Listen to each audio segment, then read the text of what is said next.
নমস্কার, দেখছেন কলকাতা টিভি, সঙ্গে রয়েছে আমি স্বর্ণালী। শুরু করছি সংবাদ। সারাদিন আর শুরুতেই যে খবরের দিকে নজর থাকবে আমাদের, বিকাশ ভবনে এখনো পর্যন্ত কিন্তু চলছে চাকরিহারাদের আন্দোলন। চাকরিহারাদের আন্দোলন আজও অব্যাহত রয়েছে। আমরা দেখতে পেয়েছি একেবারে গত বৃহস্পতিবার থেকে টানা এই আন্দোলন জারি রেখেছেন চাকরিহারা যে যোগ্য শিক্ষক শিক্ষিকারা রয়েছেন তারা, এবং তাদের যে দাবি মুখ্যমন্ত্রীর হস্তক্ষেপ এই ঘটনায় দাবি করছেন তারা। তার পাশাপাশি আইনি প্রক্রিয়ার ক্ষেত্রে এর পরবর্তীতে ঠিক কি পদক্ষেপ নেওয়া হবে রাজ্যের পক্ষ থেকে, সেদিকেও কিন্তু নজর রয়েছে চাকরিহারা যোগ্য শিক্ষক শিক্ষিকাদের। আপনাদের জানিয়ে রাখি, এবং দুই চাকরিহারা শিক্ষককে হাজিরার নির্দেশ বিধাননগর উত্তর থানার হাইকোর্টের নির্দেশে হাজিরার নির্দেশ সুদীপ কনার ও ইন্দ্রজিৎ মণ্ডলকে।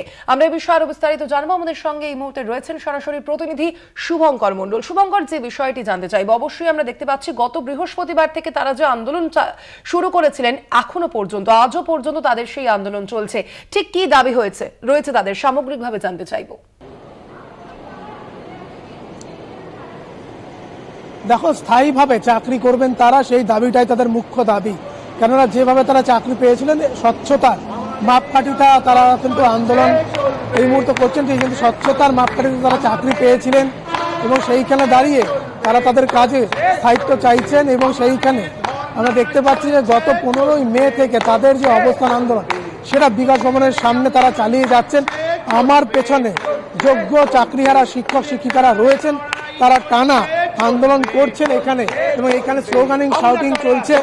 আমরা তাদের কাছে একটু যাওয়ার চেষ্টা করব, জেনে নেব যে এই মুহূর্তে তাদের কি চিন্তা ভাবনা রয়েছে। দীর্ঘত 15 তারিখ থেকে আন্দোলন চলছে, কিন্তু তার মধ্যে আমরা দেখা গেল যে পুলিশের তরফ থেকে একাধিক নোটিশ, এবং সুদীপ কোনার, ইন্দ্রজিৎ মণ্ডল, তাদেরকেও আজকে হাজিরা দিতে বলা হয়েছে। আদালত তাকে নির্দেশ দিয়েছে হাজিরা দিতে, কিন্তু তাদের বিরুদ্ধে পুলিশ কোনো পদক্ষেপ গ্রহণ করতে পারবে না। কি মনে করছেন, এইভাবে কি আন্দোলনের আস্তে আস্তে আন্দোলনের উপর চাপ বাড়ছে? প্রথমত আপনাদের মিডিয়া বন্ধুদের মাধ্যমে আমরা জানাতে চাই, যেটা সুদীপ বাবু এবং ইন্দ্রজিৎ বাবু তারা SLST 2016 ক্যান্ডিডেটই নন, এটা হচ্ছে প্রথম বিষয়। এবং আমরা যারা মূল এখানে আন্দোলনটা করছি তারা হচ্ছে যোগ্য শিক্ষক শিক্ষিকা অধিকার মঞ্চ, যাদের পিটিশনার প্রায় 12,500। তার মধ্যে ইন্দ্রজিৎ বাবু এবং সম্মানীয় সুদীপ বাবু তারা আমাদের অন্তর্ভুক্ত হননি। তারা নির্দিষ্ট কী কারণে এখানে এসেছিলেন তারাই বলতে পারবেন। তাদের কর্মকাণ্ডকে আমরা সাপোর্ট কোনোভাবেই করি না। আমাদের ব্যক্তিগত একটি এজেন্ডা আছে, সেটা হচ্ছে সুনির্দিষ্ট কথা, আমরা দুর্নীতি করিনি। দুর্নীতির কোনো তালিকা অর্থাৎ CBI বা যে বাক কমিটি, সেখানে আমাদের শিক্ষক শিক্ষিকা শিক্ষাকর্মীদের কোনো নাম নেই। অর্থাৎ সর্বৈব আমরা যোগ্য, বৈধ এবং স্বচ্ছ। প্রশাসন আমাদেরকে যখন যেখানে যেভাবে ডাকবে, আমরা আমাদের সেই আত্মবিশ্বাসের নিরিখে আমরা প্রশাসনের সহযোগিতা করব, এবং সেখানে আমরা যে উত্তরগুলো দেব, আশা করব মানবিক মুখ্যমন্ত্রীর যে প্রশাসন, সেখানে তারা নির্দিষ্টভাবেই আমাদের উত্তরে স্যাটিসফাইড হবেন।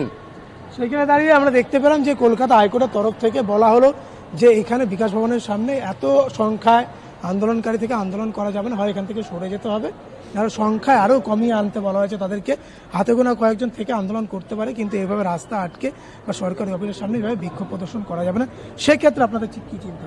প্রথমত বিষয়টা হচ্ছে, যিনি সম্মানীয় বিচারপতি আছেন তিনি নিশ্চয়ই ভাবনা চিন্তাটা আরেকবার করবেন। আমরা তাকে অনুরোধ করব, করজোরে অনুরোধ করব যে স্যার আপনি আমাদের ভাবনা চিন্তা করুন, কারণ আমাদের যে আন্দোলন সেটা অত্যন্ত মানবিক। কারণ আমরা 6 বছর বা 7 বছর করা চাকরিটাই হারিয়েছি, আমাদের কোনো দুর্নীতিতে তো নাম নেই, আমরা যোগ্য, বৈধ, স্বচ্ছ। তাহলে আমরা আমাদের যে কনস্টিটিউশনাল রাইট, যে সাংবিধানিক অধিকার, তার মলে আমরা সম্পূর্ণভাবে নিরীহ এবং নিরস্ত্র, আমরা অসহায় হয়ে এই বিকাশ ভবনের সামনে আন্দোলনে বসেছি। আমরা আমাদের যোগ্যতার লড়াইয়ে শুধু একটি কথাই বলতে চাই, আমাদের মূল দাবি OMR প্রকাশ করে দিক, এবং আমাদের যে যোগ্যদের সার্টিফাইড লিস্ট সেটার মাধ্যমে রিভিউ পিটিশনে যাক, যার মাধ্যমে আমরা সুবিচার পেতে পারি।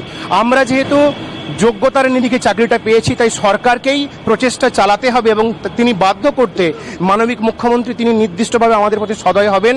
আর আন্দোলনের প্রসঙ্গ যেটা উঠছে, আন্দোলন আমরা করব, কারণ এটা আমাদের সাংবিধানিক অধিকারের মধ্যে পড়ে। আমরা সম্পূর্ণভাবে নিরস্ত্র, নিরীহ, একদম অসহায় মানুষজনেরা আমরা আন্দোলন করব। তবে হ্যাঁ, আমরা হচ্ছে শিক্ষক, আমরা সমাজ গঠনের কারিগর, আমরা সমাজ গড়তে জানি, আমরা কখনোই সমাজ ভাঙব না। সমাজের প্রতি আমাদের দায়বদ্ধতা আছে, রাষ্ট্রের প্রতি আমাদের অনেক ভালো ভাবাদর্শ আছে, হচ্ছে, কারণ শিক্ষাগত যোগ্যতার নিরিখে বা নিজেদের বৈধতা বা নিজেদের মেধার নিরিখে আমরা এই প্রফেশন বা পেশাতে এসেছি ঠিক কথা, কিন্তু আমাদের মধ্যে মূল্যবোধ আছে, সেই মূল্যবোধটা রাষ্ট্র গঠনের মূল্যবোধ। আমরা নিশ্চিতভাবেই রাষ্ট্রকে বা এই সমাজকে বা এই সল্টলেকবাসীকে কোনোভাবে জ্বালাতন করতে আমরা আসিনি। আমাদের হকের দাবি যে আমাদের বারে আমরা একটা কথা বারে বলছি যে দফা 1 দাবি 1 যোগ্যরা বহাল থাক, অর্থাৎ আমরা যেন আমাদের সেই যে কর্মক্ষেত্র সেখানে সসম্মানে সবেতনে সস্থানে পুনর্বহাল হতে পারি, সেটাই নিশ্চিতভাবেই কমিশন এবং পর্ষদ এবং সর্বোপরি রাজ্য সরকার বা মানবিক মুখ্যমন্ত্রী সেটা আমাদের প্রতি সদয় হয়ে দেখবেন এবং আমাদেরকে ফিরিয়ে দেবেন আমাদের সেই নির্দিষ্ট কর্মক্ষেত্রে। শুভঙ্কর, আমরা জানি যে ইতিমধ্যে কিন্তু 31শে মের মধ্যে যে বিজ্ঞপ্তি, নতুন নিয়োগের বিজ্ঞপ্তি জারি করার নির্দেশ দেওয়া হয়েছে শীর্ষ আদালতের পক্ষ থেকে, এবং সেক্ষেত্রে 31শে মে কিন্তু আর বেশি দিন বাকি নেই। তার মধ্যে যদি কোনো বিজ্ঞপ্তি জারি করা হয়, কি করবেন তারা, কি বলছেন? যে কপি বা রিটিন অর্ডার বা জাজমেন্ট আমাদের হাতে এখনো আসেনি।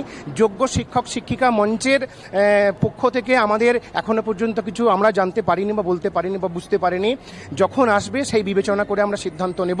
তবে যেহেতু এটা আমাদের হকের দাবি, আমরা নির্দিষ্টভাবেই আমাদের হকের দাবি বা চাকরি ফেরানোর দাবিতে আমরা এই রাজপথে থাকব, বিকাশ ভবনের সামনেই থাকব এবং মানবিক মুখ্যমন্ত্রীর যে দৃষ্টি সেটা আমরা আকর্ষণের দাবিতেই এখানে থাকবো এবং আমরা এখান থেকেই চাকরি ফেরত পাওয়ার প্রত্যাশা রাখবো। একজন শিক্ষিকা আমাদের সঙ্গে রয়েছে, একটু কথা বলানোর সামনে থেকে যেভাবে বলা হচ্ছে, একটু সামনে চলে আসুন। সেইখানে দাঁড়িয়ে স্বাভাবিকভাবেই যে বিজ্ঞপ্তি 31শে মের মধ্যে প্রকাশিত হওয়ার কথা রয়েছে নিয়োগে, সেই বিজ্ঞপ্তি যদি সরকার প্রকাশ করে দেয় বা শিক্ষা দপ্তর প্রকাশ করে দেয়, সেক্ষেত্রে আপনাদের কি করণীয় থাকবে? পরীক্ষায় বসবেন নাকি পরীক্ষা বয়কট বা এই বিজ্ঞপ্তিকে মানবেন? দেখুন, আদালতের নির্দেশ তো আছেই নোটিফিকেশন জারি করার। তো আমাদের দাবি সেটা নয়, আমরা চাইছি যে আমাদের যে পুরনো চাকরি সেটাই বহাল থাকবে। কোনো রকম পরীক্ষাতে বসতে আমরা নারাজ, আমাদের পক্ষে সেটা অসম্মানের আমরা মনে করছি। একেবারে সোনালি, তুমি শুনতে পেলে। এবং এই যে যোগ্য শিক্ষক শিক্ষিকারা তারা এখানে দীর্ঘদিন ধরে আন্দোলন করছে। শুধু এখানে নয়, এসএসসি অফিসের সামনে আমরা দেখেছি যে কিভাবে রোদ ঝড় জল বৃষ্টিতে তারা সেখানেও আন্দোলন অবস্থান করেছেন এবং সেখান থেকে স্বাভাবিকভাবেই কিন্তু তাদের এই যে আন্দোলন, তারা জানাচ্ছেন যে কলকাতা হাইকোর্টের নির্দেশ ঠিকই আছে। বিচারপতি, তিনি একজন বিচারক, তিনি মাফ করবেন, তিনি কিন্তু এখানে নির্দেশ দিয়েছেন একজন বিচারপতি যে এখানে আন্দোলন করা যাবে না বা এখান থেকে আন্দোলন সরিয়ে নিয়ে যেতে হবে। সেক্ষেত্রে তারা জানাচ্ছেন যে তারা কিন্তু বিকাশ ভবনের সামনেই বসতে চান, যদিও তাদের সংগঠনের তরফ থেকে এখনো বলা হয়নি এখান থেকে সরে যাওয়ার। তারা চাইছেন যে আদালত একটু মানবিক হোক এবং এখানে বসে তারা আন্দোলন চালিয়ে যাক, তারা চাইছেন। তবে বিধাননগরবাসীর কোনো অসুবিধা হোক সেটাও তারা চাইছেন না।